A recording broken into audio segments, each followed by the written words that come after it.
The morning of the Ashcombe Charity Ball arrived the way all important mornings do in great houses, not with peace, but with organized chaos. Fires were being lit before dawn. The kitchen had been awake since 3. Footmen carried silver down from locked cabinets, while housemaids scrubbed floors that were already clean, because Lady Beatrice Ashcombe believed that cleanliness was something you demonstrated, rather than simply maintained. Flower arrangements arrived from the hothouse in crates, and the butler, Mr. Graves, moved through the corridors of Ashcombe Hall with the grim authority of a general preparing his troops for battle. The charity ball was the most anticipated evening in the Yorkshire social calendar.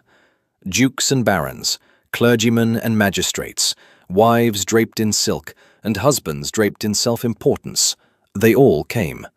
Every year, without fail, and every year, Lady Beatrice made absolutely certain that Ashcombe Hall looked like something out of a painting. This year, she intended the evening to be the finest yet. Eleanor Whitmore had been employed at Ashcombe Hall for 3 years. She was 22, slight in frame, with the kind of quiet competence that more experienced servants sometimes resented, and most others quietly relied upon. She did not gossip. She did not complain. When silverware went missing from the dining room 2 winters ago, it was Eleanor who found it tucked behind a loose panel in the pantry and returned it to Mr. Graves without telling a soul who had carelessly left it there. That sort of girl.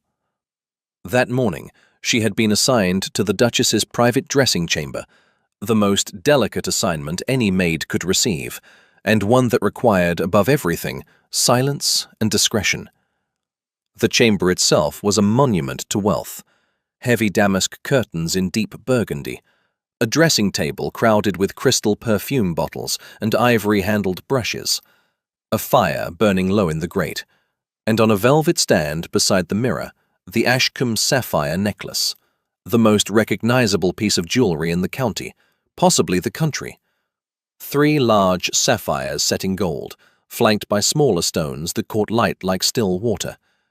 It had belonged to Edward's grandmother. His mother had worn it at her wedding. Lady Beatrice had worn it at hers.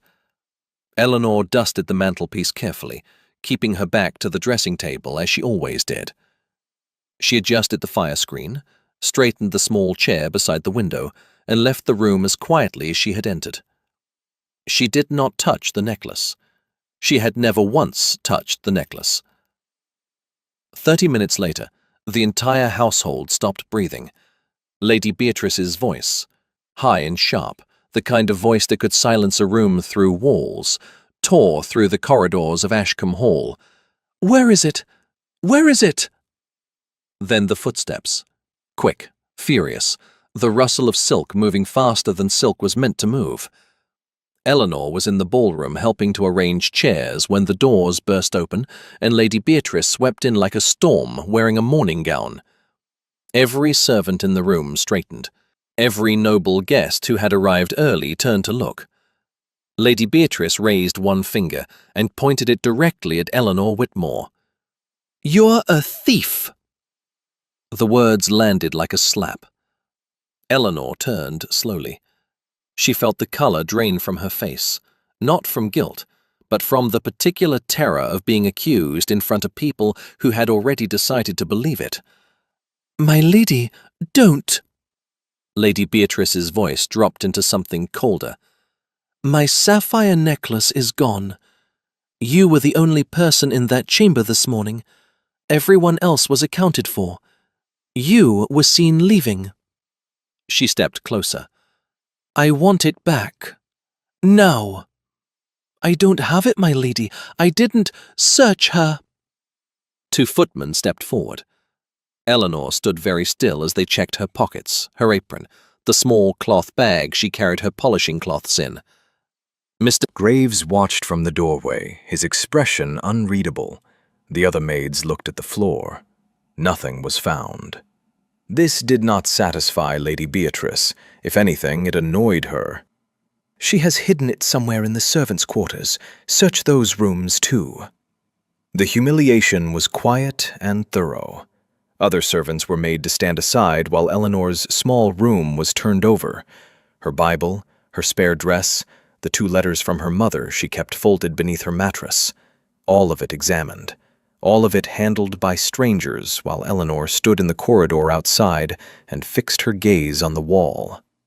The steward, a thin-lipped man named Harwick, arrived looking very official. "Under the circumstances," he began, with the particular pleasure of someone who had always found Eleanor's quiet competence slightly threatening, "I am prepared to have you escorted to the estate jail until the matter is—" "That will not be happening." The voice came from the far end of the corridor, unhurried, completely calm. Duke Edward Ashcombe was not a man who raised his voice. He was tall, perhaps 40, with dark hair going gray at the temples, and eyes that had the careful quality of someone who thought before he spoke, a rarer quality than people supposed, even among the educated. He had been watching from the moment his wife entered the ballroom.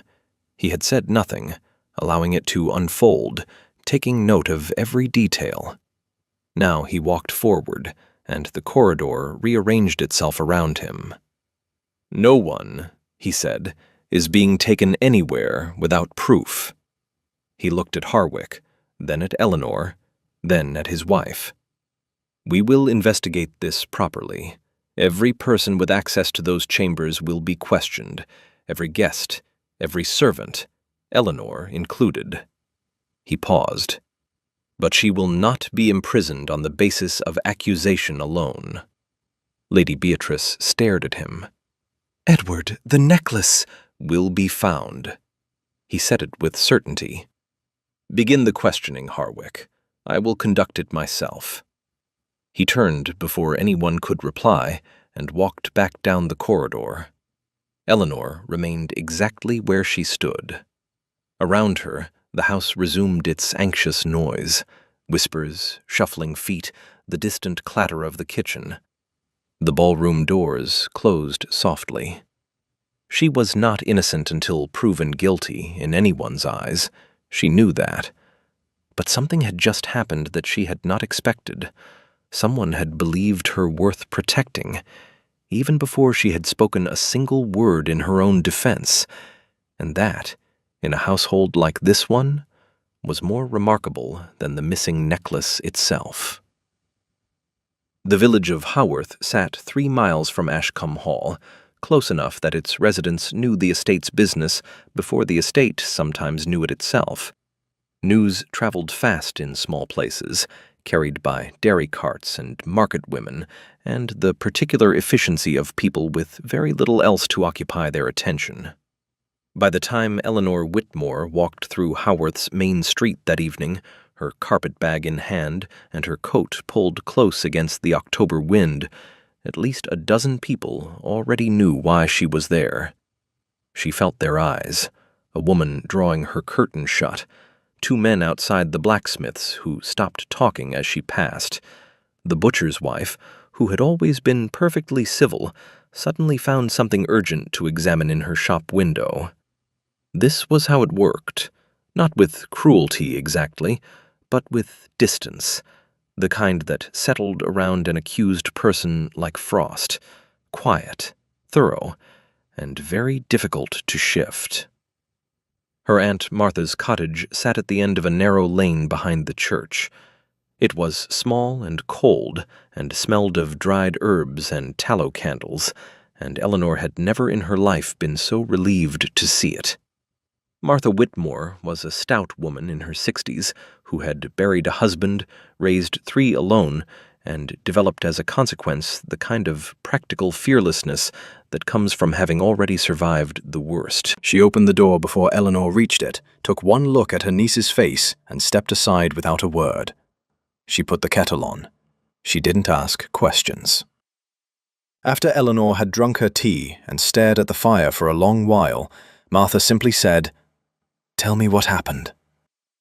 Eleanor told her everything. When she finished, Martha was quiet for a moment. Then she said, "And the Duke stopped them taking you to the jail?" "He did." Martha made a sound that was not quite a laugh. "Well, that's either a very good man or a very careful one." Eleanor didn't answer.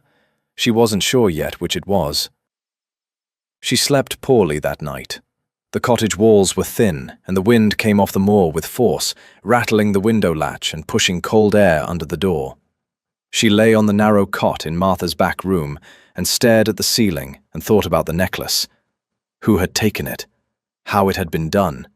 Whether anyone was genuinely looking, or whether the investigation was simply a dignified way of letting things settle until the accusation quietly hardened into accepted truth. The following morning, needing something to do with her hands and her thoughts, Eleanor walked down to the village inn to collect a parcel Martha had been expecting from the carrier. The inn was warm and loud and smelled of pipe tobacco and stale ale. She collected the parcel from the innkeeper's boy and was pulling on her gloves to leave when she heard it.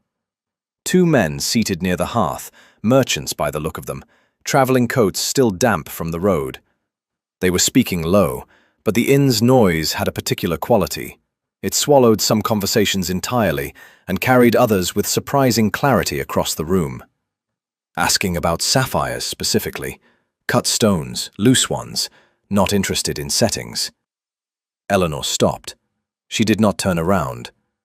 Who was asking? Don't know him. Came through Keighley 2 nights past. Well-dressed, spoke like a gentleman, but paying in coin rather than credit. Discreet about it. A pause, the sound of a cup being set down. Jewelers around here don't deal in that sort of thing. Told him as much. He didn't seem surprised. Moved on toward York, someone said. Loose sapphires in Yorkshire. Odd timing with the business up at Ashcombe. Aye, that's what I thought. Eleanor walked out of the inn at a perfectly normal pace. Outside, she stood in the cold air and breathed carefully. A gentleman, well-dressed, asking about loose sapphires, moving toward York. She turned this over in her mind on the walk back to Martha's cottage, and by the time she reached the lane, she had already begun to understand something important. Whoever had taken the necklace had moved quickly. Too quickly for someone without a plan already in place. This was not an opportunist. It was not a servant who had seen a chance and taken it. Someone had come to Ashcombe Hall specifically, with a destination already in mind and a buyer already sought. Which meant Eleanor had not been accused carelessly. She had been accused conveniently. She sat down at Martha's kitchen table and thought about Lord Reginald Blackthorne. She had noticed him the previous morning, she noticed most things, entering the private corridor that led to the family wing at a time when no guest should reasonably have been there. She had thought nothing of it at the time. Guests sometimes wandered in great houses. It was not her place to question them. Now she thought a great deal of it. Martha came in from the garden and found her niece sitting very still with an expression she recognized from Eleanor's childhood. Focused, decided, slightly dangerous. "You're going to do something," Martha said. It wasn't a question. "Someone set me up to take the blame for this," Eleanor said quietly, "and they nearly succeeded." She looked up. "I'm not going to sit here and wait for justice to find its way to me." Martha looked at her for a long moment. Then she went to the larder and began packing bread and cheese for the road. Duke Edward Ashcombe had not slept. This was not unusual for him during difficult circumstances, but the nature of this particular sleeplessness was different. It wasn't worry exactly. It was the persistent, uncomfortable feeling of a man who suspected he was looking at something that didn't quite fit, like a painting hung fractionally crooked on a wall. Nothing obviously wrong, just enough to keep drawing the eye. He sat in his estate office before dawn, with the household ledgers open in front of him and a candle burning low beside the inkwell. The fire had died to embers. Outside, the moor was still dark, and the wind pressed steadily against the window glass. The guest list for the charity ball was 12 names long. Most were familiar.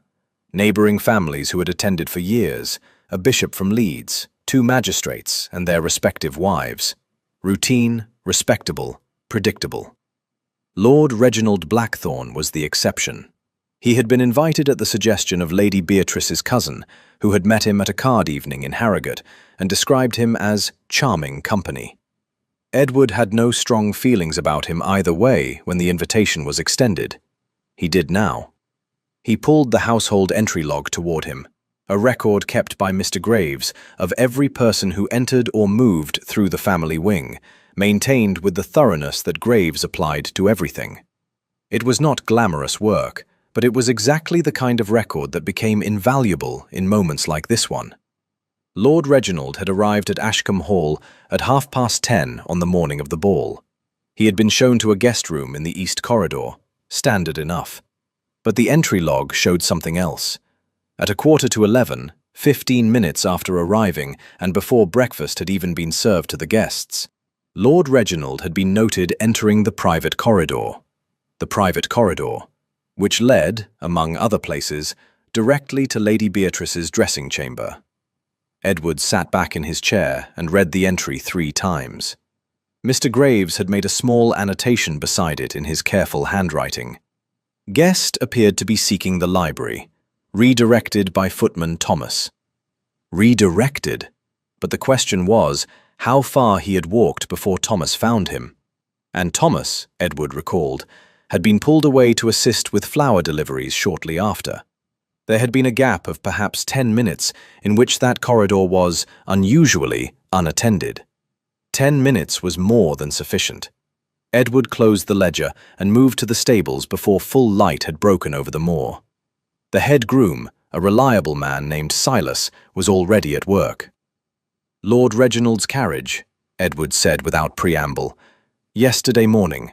Was it here the entire time?" Silas rubbed the back of his neck. "Not entirely, Your Grace. His coachman took it out, said his lordship had forgotten something in the village and sent him to fetch it. Gone perhaps 40 minutes. What time?" "Just before noon, Your Grace." Edward nodded slowly. Just before noon. The necklace had been discovered missing at noon, which meant the carriage had left the grounds within minutes of, or during, the theft. Long enough to carry something away from the estate before anyone thought to stop it. He thanked Silas and walked back toward the house in the thin morning light, turning each piece over carefully. When he questioned Lord Reginald after breakfast, he did so in the drawing-room with a pleasant expression and a cup of tea. "A small matter," Edward said pleasantly. "The entry log shows you walked into the private corridor yesterday morning. My staff noted it." Lord Reginald laughed. It was a very easy, very practiced laugh. The laugh of a man who had been charming his way out of tight corners since boyhood. "Good Lord, yes. I was looking for the library, completely lost in this magnificent house of yours. Your footman set me right." He smiled. "I do hope I haven't caused some inconvenience." "None at all," Edward said. He watched Lord Reginald's hands as he said it, perfectly still, perfectly controlled. Too controlled, perhaps, for a man who was merely embarrassed about losing his way to a library. After Lord Reginald excused himself, Edward stood at the drawing-room window and watched him cross the lawn toward the rose garden with his hands clasped behind his back. Unhurried, comfortable, the posture of a man who believed himself entirely safe. He did not know that a kitchen maid named Dora had already spoken to Mr. Graves that morning. Dora was 17 and not given to drama, which was precisely why what she said carried weight. She had been carrying linens along the servants' passage, a narrow corridor that ran parallel to the private wing, at approximately 10:15 the previous morning. Through the thin wall, she had heard footsteps in the private corridor, then a door, then silence. She had not seen a face, but she had heard the footsteps, and she described the pace of them as unhurried, deliberate. The footsteps of someone who knew exactly where they were going. Edward instructed Graves to say nothing of this to anyone. Then he sent a quiet message to his trusted valet, Perkins, to ready 2 horses and pack for an overnight journey. There was a jeweler in York he needed to speak to, urgently, and he suspected, though he could not yet say why, that he would not be the only one making that journey.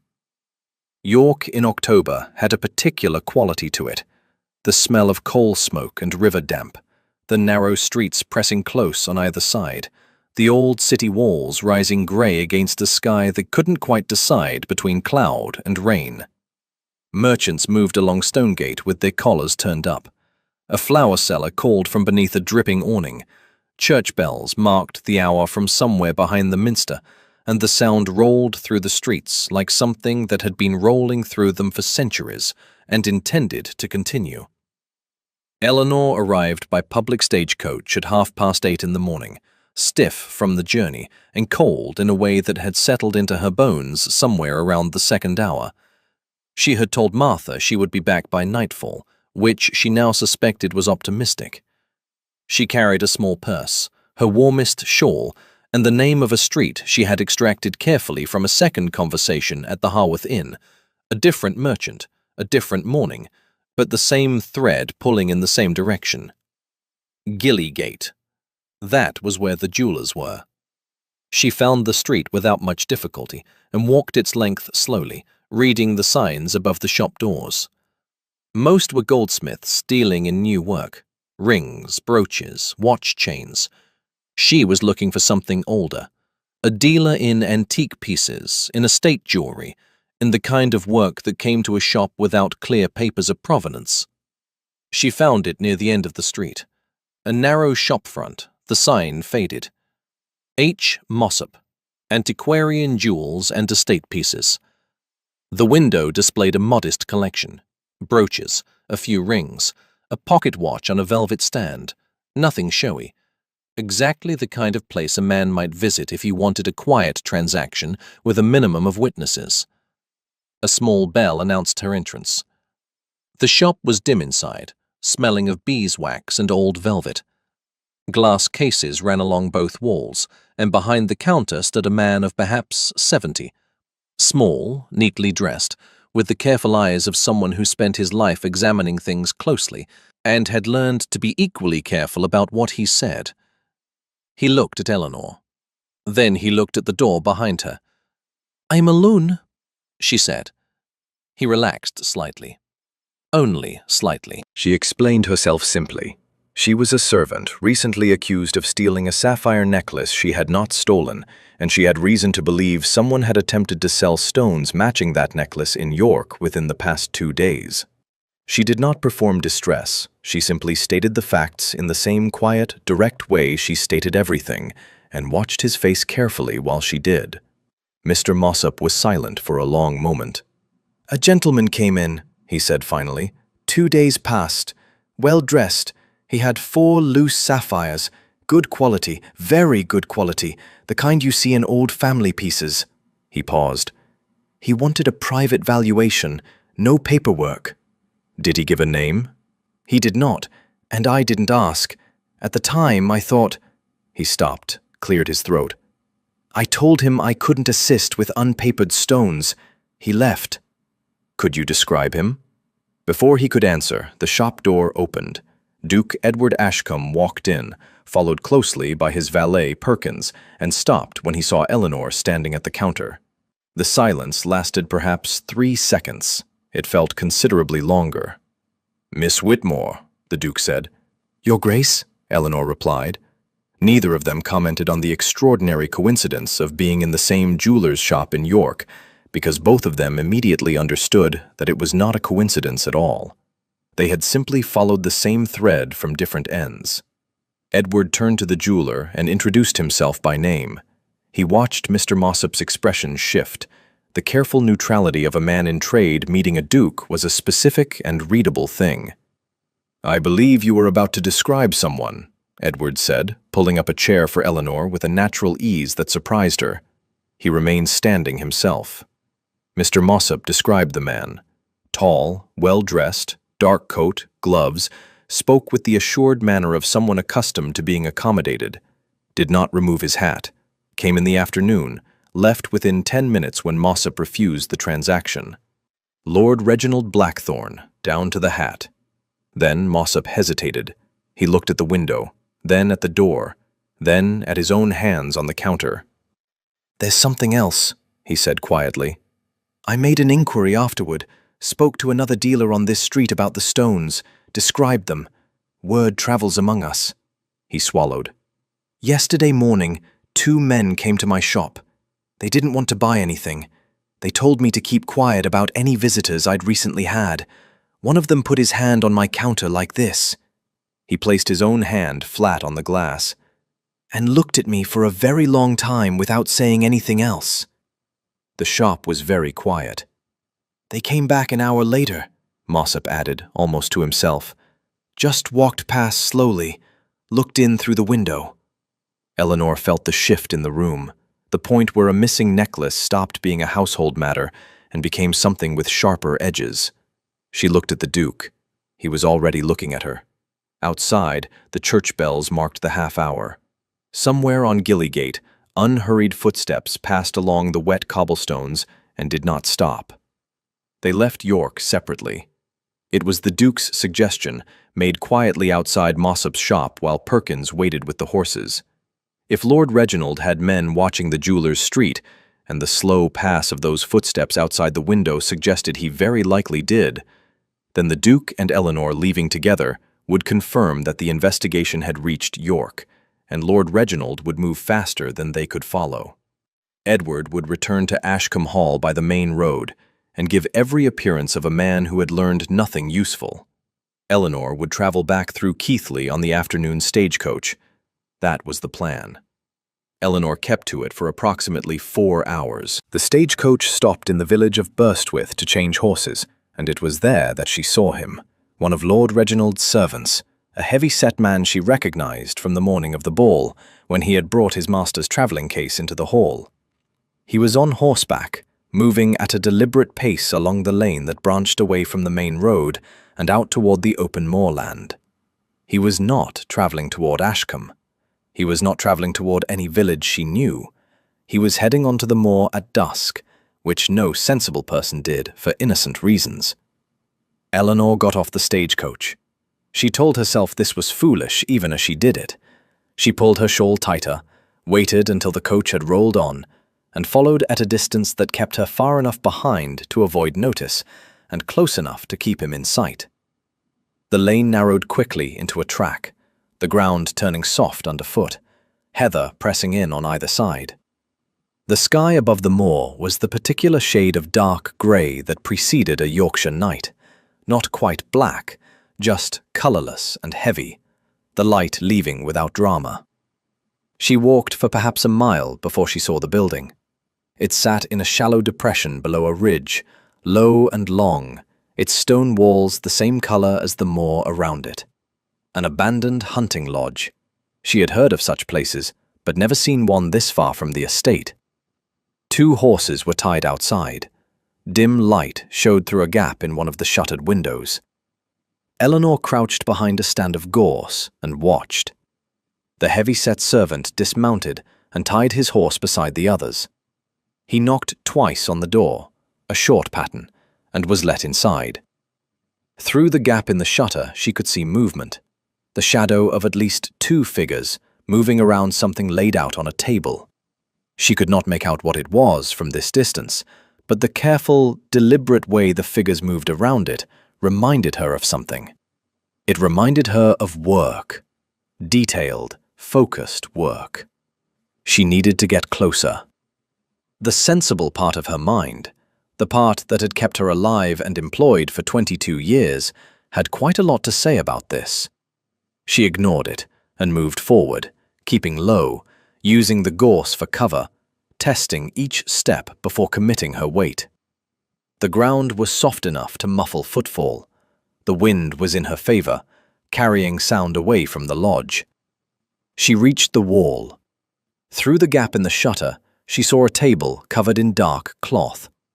On the cloth, laid out in rows with the neat precision of a workman who took pride in his trade, were sapphires. Loose stones, some still in their settings, some already separated.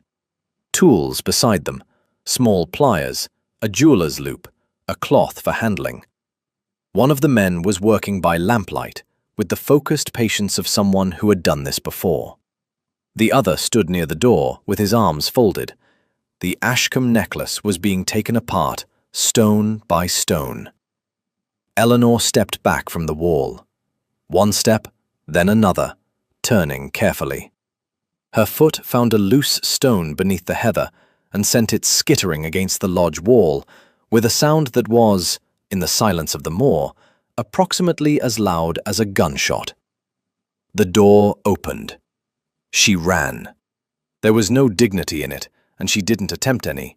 She simply ran, back up the slope toward the track, her boots sinking into soft ground with every stride. She heard shouting behind her, then footsteps, more than one set, gaining faster than she could manage on the uneven ground. They caught her at the top of the ridge. 2 men, neither of them gentle. They pulled her back down the slope toward the lodge, and she fought every step of it, which achieved very little except buying perhaps 30 extra seconds and costing her both her shawl and a considerable amount of composure. The sound of hooves came from the eastern track without warning. A horse cresting the ridge, moving fast, a figure low over the neck, and then Duke Edward Ashcombe, who had apparently not returned to Ashcombe Hall by the main road either, pulling up hard and taking in the scene in a single glance. What followed was brief and not particularly elegant. Edward was on horseback, and the 2 men were on foot, which settled the mathematics of the situation fairly quickly. In the confusion, Eleanor pulled free, and as they made for the track, she snatched something from the table through the open lodge door. 1 sapphire, loose, cold, unmistakably the deep blue of the Ashcombe family stone. They rode hard for 20 minutes before either of them spoke. "You didn't go back to Ashcombe," Eleanor said. "Neither did you," said the Duke. London arrived the way it always did for people travelling from the north, gradually at first, then all at once. The coaching roads grew busier, the villages closer together, the air thicker with coal smoke and the particular smell of a city that never quite stopped moving.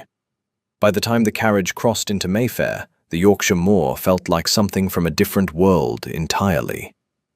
Edward had arranged separate lodgings. His own townhouse on Grosvenor Square was the obvious base, and Eleanor was installed quietly in a respectable boarding house on a nearby street, the kind that asked no questions of guests who paid in advance and kept reasonable hours. Perkins handled the arrangements with his usual discretion. The investigation had shifted in character. On the moor, it had been physical, raw, immediate, driven by instinct and luck. In London, it required something different. Patience, precision, the ability to move through rooms without disturbing anything. Edward spent the first morning at his solicitor's chambers on Fleet Street. The solicitor, a careful man named Aldworth, who had handled the Ashcombe family's legal affairs for 30 years, listened without expression while Edward laid out what he knew. When Edward finished, Aldworth was quiet for a moment, then opened a drawer and produced a thin leather folder. "Lord Reginald Blackthorne," he said, "has been of some professional interest to my colleagues for the better part of 2 years." He placed the folder on the desk between them.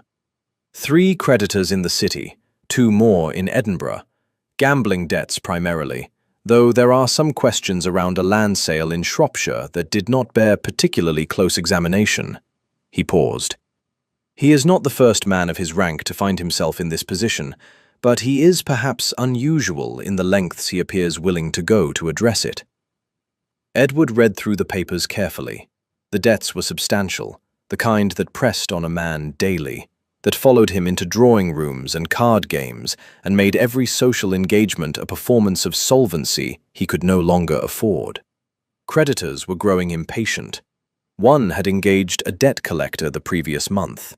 Lord Reginald needed money quickly and quietly, and the Ashcombe necklace, broken into individual stones that could be sold separately across different cities, was precisely the kind of solution a desperate man with access to country house parties might devise. Edward thanked Aldworth and left with the folder tucked under his arm. Meanwhile, Eleanor had risen before 6. She had spent the previous evening asking careful questions of the boarding house cook, a sociable woman who knew the domestic staff of half the street, and had established that Lord Reginald's Mayfair townhouse was currently understaffed, his housekeeper having recently dismissed a kitchen girl under disputed circumstances. There was a small agency 2 streets away that placed temporary domestic staff for households in exactly this kind of situation. By 8 o'clock, Eleanor was dressed in plain dark wool, her hair pinned severely, and presenting herself at the agency as a reliable kitchen maid available for immediate placement. By 10 o'clock, she was inside Lord Reginald's townhouse. It was a handsome house that had been allowed to become slightly shabby in the way that suggested money once present and no longer quite sufficient. The carpets were good but worn, the silver needed attention. The remaining staff, a butler of advanced years, 2 footmen and a cook, moved through their work with the subdued manner of people who had not been paid on time recently. Eleanor kept her head down and her ears open. She worked in the kitchen through the morning, efficient and unremarkable. At midday, the butler took his meal in his pantry, and the footman disappeared to the servants' hall, and she found herself briefly alone in the corridor outside the butler's pantry. Through the door, she heard the footmen talking. They were not being particularly discreet. Men rarely were when they believed themselves unobserved, and domestic servants in difficult households had a tendency to air grievances among themselves with considerable frankness. "Parcels in the master's dressing room," one said, "wrapped in oilskin. I moved them when I was laying the fire, and he near took my head off." "What sort of parcels?" "Don't know. Heavy for their size. He's had them moved twice in 3 days." A pause. "And there's a man coming Thursday to collect. Foreign fellow, I think. French, or thereabouts. The master spoke to him in the hall yesterday, and sent us all out of earshot." Thursday, 2 days away. Eleanor returned to the kitchen and continued her work. She stayed through the afternoon, careful, unhurried, building the complete picture in her mind. At 3:30, she was sent to collect coals from the yard and used the opportunity to commit the layout of the house to memory: the dressing room location, the back staircase, the door that connected to the mews where a fast carriage could be loaded without observation from the street. Lord Reginald was not simply selling stolen jewels. He was shipping them out of England entirely. She was nearly at the yard door when a footman coming in from the mews stopped and looked at her. His expression shifted. Recognition. He had been at Ashcombe Hall the morning of the ball. Eleanor walked out of the yard at a normal pace, turned the corner, and did not stop walking for 4 streets. Lady Beatrice Ashcombe had always believed that certainty was a virtue. In her experience, the world rewarded decisive people, those who hesitated, who qualified their opinions, who softened their convictions with doubt. They were the ones who got overruled in drawing rooms and overlooked at dinner tables. Beatrice had learned young that a woman in her position needed to be absolutely sure of herself at all times, or she would find others being absolutely sure on her behalf. This philosophy had served her reasonably well for 40 years. It was serving her very poorly now. She sat in the estate chapel on the morning of the 7th day, which was not something she did habitually. The chapel was small and plain, stone floor, whitewashed walls, 8 pews that the household staff used for Sunday observances. She preferred the grander parish church in the village for her own devotions, but the parish church required a carriage and a bonnet, and the performance of being the Duchess in public, and this morning she could not manage any of those things. She sat in the front pew and looked at the plain wooden cross above the altar, and thought about Eleanor Whitmore. The evidence had been shifting for days, and she had been watching it shift, with the particular discomfort of a woman who had built her certainty on ground that was quietly giving way beneath her feet. Her husband had said almost nothing to her directly.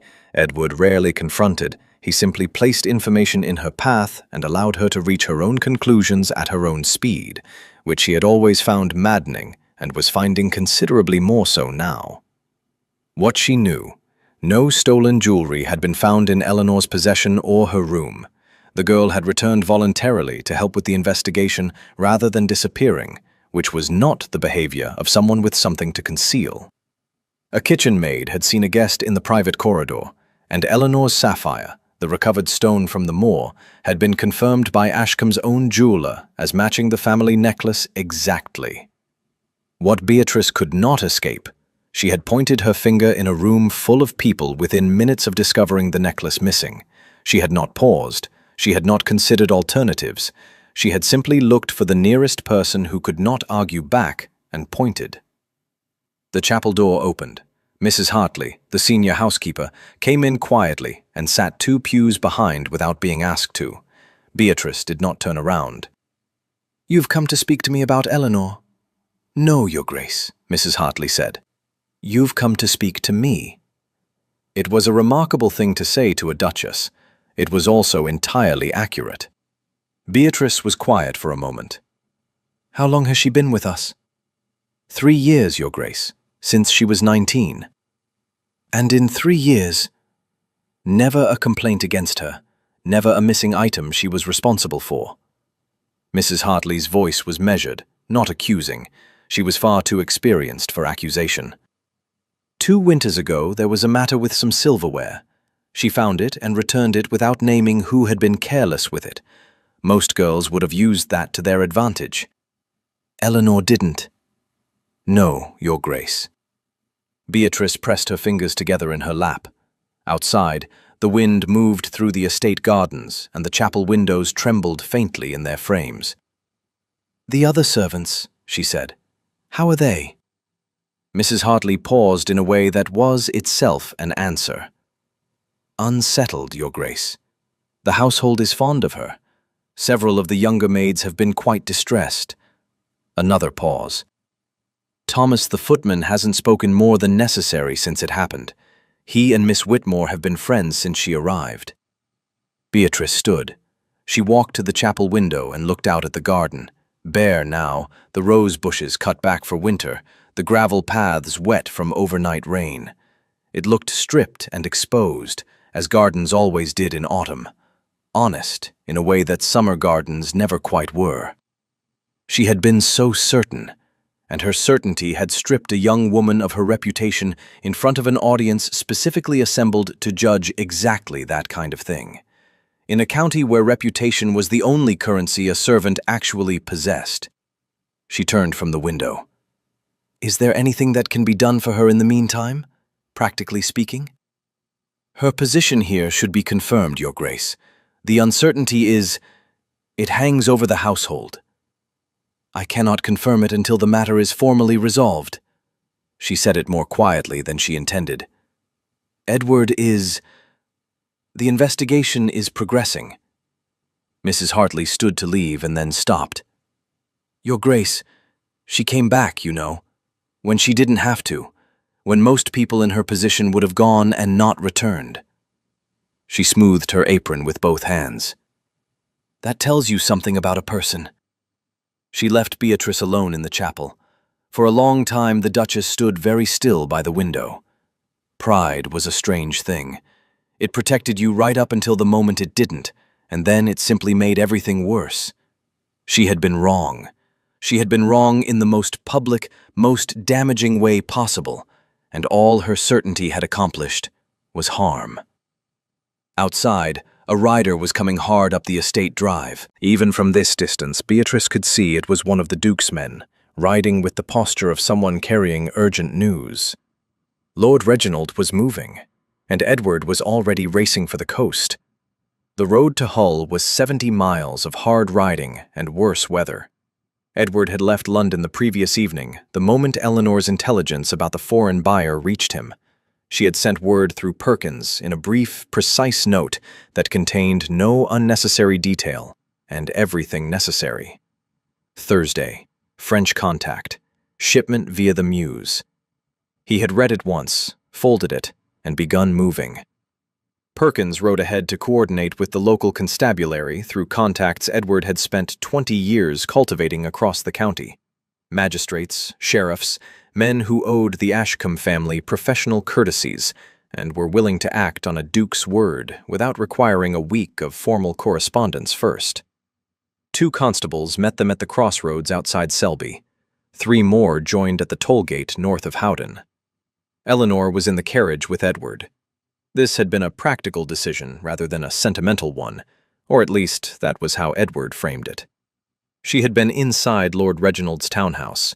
She knew the layout of the crates, the oilskin wrapping, the specific details that would distinguish genuine evidence from circumstantial inference when they stood before a magistrate. Perkins rode alongside. The constables flanked them. They did not speak much during the journey. The carriage moved fast over roads that became progressively rougher as they pushed northeast, the wheels finding every rut and stone in the dark. Eleanor sat with her hands folded and watched the black countryside move past the window. At some point, around the third hour, Edward said, "When this is over." Eleanor looked at him. "You should know," he continued, choosing his words with the same care he applied to everything, "that what you did, returning to the estate, following that servant onto the moor, going into that townhouse, none of it was expected of you. It went considerably beyond what anyone had the right to ask." "Nobody asked," Eleanor said. "No." He looked out the opposite window. "That was rather the point I was making." Hull reached them before dawn, the estuary smell of it arriving before the city itself, salt and timber, and the particular cold that came off open water. The port was already stirring, as ports always were at that hour, men moving along the quayside with lanterns, the dark shapes of vessels shifting gently on their moorings. Perkins had established through the London intelligence that a merchant vessel called the Reliant was scheduled to depart with the morning tide. Its declared cargo was imported textiles, Bolton cotton returning to the continent after processing, according to the paperwork. Unremarkable. The kind of manifest that inspectors glanced at and set aside. They found the Reliant at the eastern quay.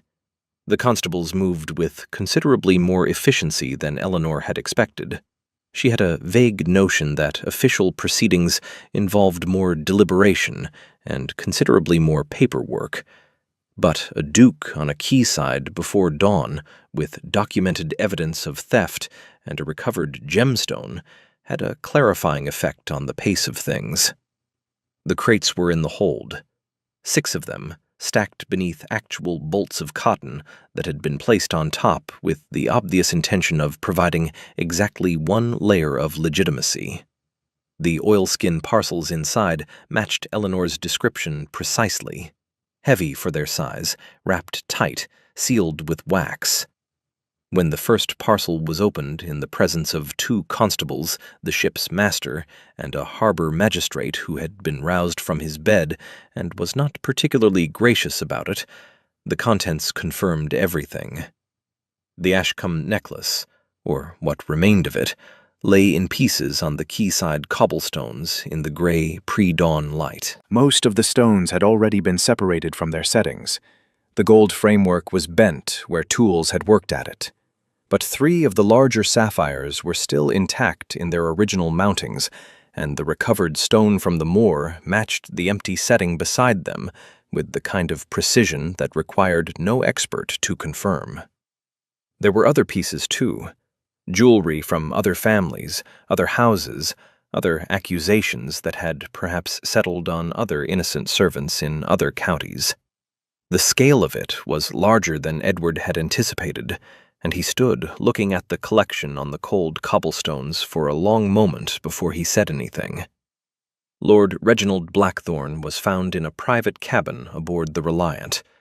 He was dressed for travel, his luggage already stowed, a glass of brandy in his hand that he was still holding when the constables opened the cabin door.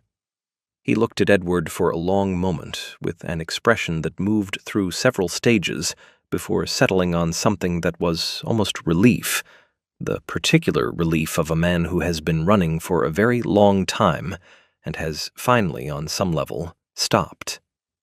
He did not resist. He stood, set down the brandy, and allowed himself to be escorted from the vessel with the mechanical compliance of someone who has already accepted the mathematics of the situation. At the magistrate's hearing that afternoon, the evidence presented itself with the clean, damning simplicity of truth well documented. Financial records from Aldworth's investigation, witness testimony from Mossop the jeweler, delivered in writing and confirmed by constables, Dora, the kitchen maid's account of footsteps in the private corridor, the recovered sapphire, the crates, the oilskin parcels, and Eleanor Whitmore, sitting straight-backed in a hard chair before the magistrate, giving her account in the same quiet, direct voice she used for everything, describing each event in precise sequence without embellishment or drama. The magistrate formally declared her innocent before the hearing had reached its second hour. She walked out of the magistrate's court into the Hull afternoon, gray sky, salt wind, the distant sound of the estuary, and stood on the steps for a moment, simply breathing. Edward came to stand beside her. He did not say anything immediately, which she had come to understand was his way when something mattered. "It's over," she said. "The worst of it," he agreed. Above the port, gulls turned in slow circles against the colorless sky, and somewhere behind them, in that cold stone building, Lord Reginald Blackthorne sat in a locked room and waited for consequences that had been, for rather too long, waiting for him. The postponed charity ball was announced for the following Saturday. Invitations went out again. The same names, the same guest list, the same carefully worded card in the same copperplate hand. To anyone receiving it, the ball appeared simply delayed by circumstance. The more perceptive recipients, and there were several, understood that something had happened at Ashcombe Hall that required a public conclusion as much as a private one. Yorkshire society noticed everything and forgot nothing. Whatever was going to be set right needed to be set right in front of witnesses. Eleanor spent the intervening days at Martha's cottage in Haworth. She mended clothes, helped with the garden, walked the moorland paths in the thin autumn light, and thought about very little deliberately, which was itself a kind of recovery. Martha asked her no questions and offered no opinions, except once on the Thursday evening, when she looked at her niece across the kitchen table and said simply, "You held yourself well." Eleanor had nodded and looked at her tea and said nothing, because there was nothing adequate to say, and Martha understood that. On Friday morning, a letter arrived from Ashcombe Hall. It was written in Edward's hand, careful, unadorned, the handwriting of a man who had been educated expensively and used that education practically rather than ornamentally. It informed her that her position at Ashcombe Hall was formally reinstated. It noted that her presence at the ball the following evening was requested, not as a member of the serving staff, but as a guest of the Duke. Eleanor read it twice. Then she folded it and placed it under her Bible beside the 2 letters from her mother, which was where she kept things that mattered. Martha, who had been pretending to be occupied with the fire, said without turning around, "You'll need a decent dress." By some small miracle, Martha's neighbor, a dressmaker's widow with excellent taste and a generous nature, had a gown she had made for herself 2 winters ago and never worn, dark blue silk that had been waiting in a chest for an occasion that hadn't arrived. It fit Eleanor with minor adjustments that Martha made herself that evening, her reading spectacles on the end of her nose, her mouth full of pins, entirely in her element. Eleanor arrived at Ashcombe Hall the following evening in a borrowed carriage that Edward had quietly arranged, because he had anticipated that she would not ask for one, and he had learned by now that anticipating what Eleanor would not ask for was a more useful exercise than waiting. The hall was lit from every window. Carriages lined the drive. Inside, the grand ballroom had been arranged with the full magnificence that Lady Beatrice applied to these occasions. Candles in every sconce, flower arrangements reaching nearly to the ceiling, the orchestra already playing something stately in the gallery above. The same room where Eleanor had stood 3 weeks ago, with strangers' hands in her pockets and a duchess's finger pointed at her face. She stood at the entrance for only a moment before Mr. Graves appeared at her elbow, correct, composed, and with something in his expression that, on a less restrained man, might have been called warmth, and escorted her inside. The assembled guests noticed. They were aristocrats and clergymen and magistrates, people trained from childhood to notice everything while appearing to notice nothing, and Eleanor's entrance in blue silk on the arm of the Ashcombe butler was not the kind of thing that passed unremarked. Lady Beatrice was standing near the fireplace when Eleanor entered. She was dressed in ivory and gold, her hair arranged with characteristic precision, every aspect of her appearance managed and controlled. She watched Eleanor cross the room, and something moved across her face that she did not attempt to conceal. Edward stood nearby. He said nothing, but positioned himself in a way that made clear he intended to observe what happened next. Lady Beatrice walked forward. The room did not fall silent exactly, but it adjusted. Conversations lowered, attention shifted, the particular awareness that something significant was occurring moving through the assembled guests like a current. She stopped in front of Eleanor. "I accused you," she said, "without evidence and without fairness, before people whose opinion of you will last the length of their lives." Her voice was steady and clear, pitched for the room rather than for privacy, because she understood as well as anyone present that what had been done publicly required a public answer. "I allowed my own certainty to substitute for proof, and a person of genuine integrity suffered for it." She paused. "I am sorry, Miss Whitmore, unreservedly." The room was very quiet. Eleanor held her gaze.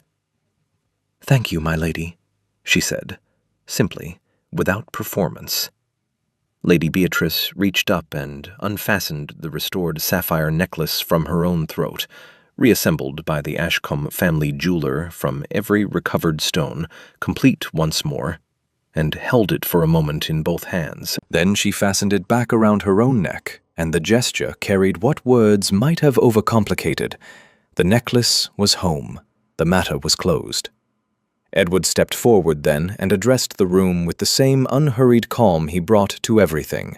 He spoke briefly about Eleanor's courage, her honesty, her conduct throughout an ordeal she had done nothing to deserve. He announced her appointment as housekeeper's assistant, a position that came with its own rooms, a salary increase, and the kind of institutional standing that made future accusations considerably more difficult to make. The orchestra, after a moment's pause, began to play something warmer. Conversations resumed. Glasses were raised.